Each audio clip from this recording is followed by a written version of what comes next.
Here's a quick question exercise if you want to work on the business. It's called the needle mover exercise, and it's just 5 questions, and I'll walk you through an example. Now, if you do this with a team, here's what to say. You could say, sharing wins can help us grow as a team together and spark ideas. So let's share some of the things in our business or life that have had the biggest positive impact over the last year, or it could be, that should be quarter or month, whatever time period you want. So for the first question, it's really what's the biggest needle mover in, say, if you were looking at 2023, what's the biggest needle mover? And as an example, here's what we said for this past year for me personally. It was stepping out of meetings so that other advisors could improve first and second meetings, really become the main advisor at Streamline.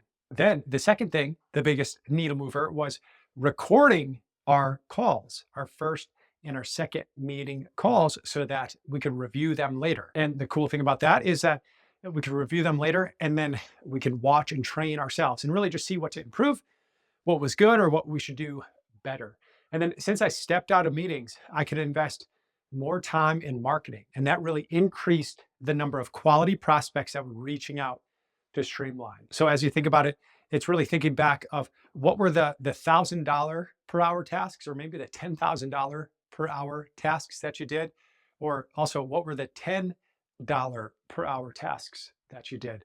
One thing I did last year, 2023, that helped, one of the biggest needle movers, was I hired 2 EAs or VAs, virtual assistants or executive assistants, that could help for the 2 different businesses and the nonprofit.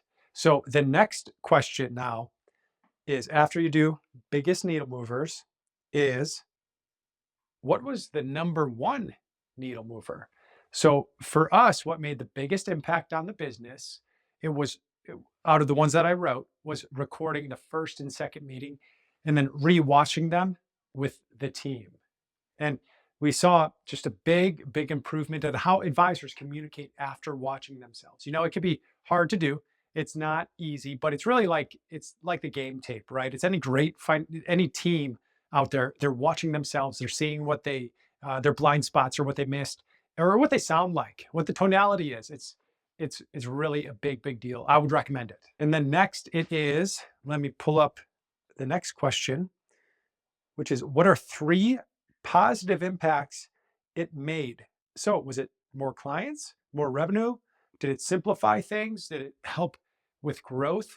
What were the 3 positive impacts that it made? So if we're looking at just recording meetings, it was the financial advisors became better communicators.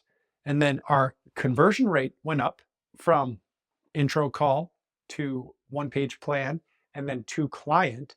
And then also the other big thing is, because they got better, they weren't reliant on me and I could focus elsewhere on the business. The next thing to look at is related to how can you add fuel to make it even better next year.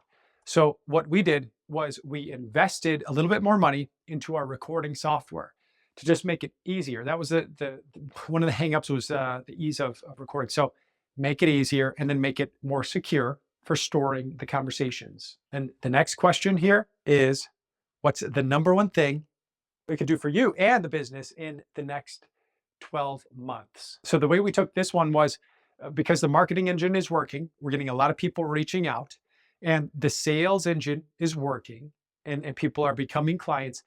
That's what the next bottleneck, or the next thing is, it's putting pressure on the client service team.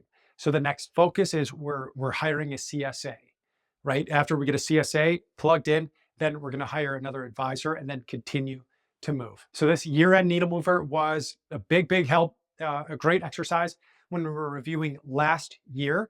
And I would just share it with your team, take it, steal these questions, apply it. It doesn't have to be at the end of the year. Do it at the end of the month, do it at the end of the quarter, and then focus on the needle movers, focus on the bottlenecks as well. What's the blockages, the things that are constraints to the business? If you could do those 2 things, then you'll see your business grow quickly. If you like this, subscribe, and then also check out the email list where I share some videos that I don't share anywhere else, and subscribe for that. And then I'll see you in the next video.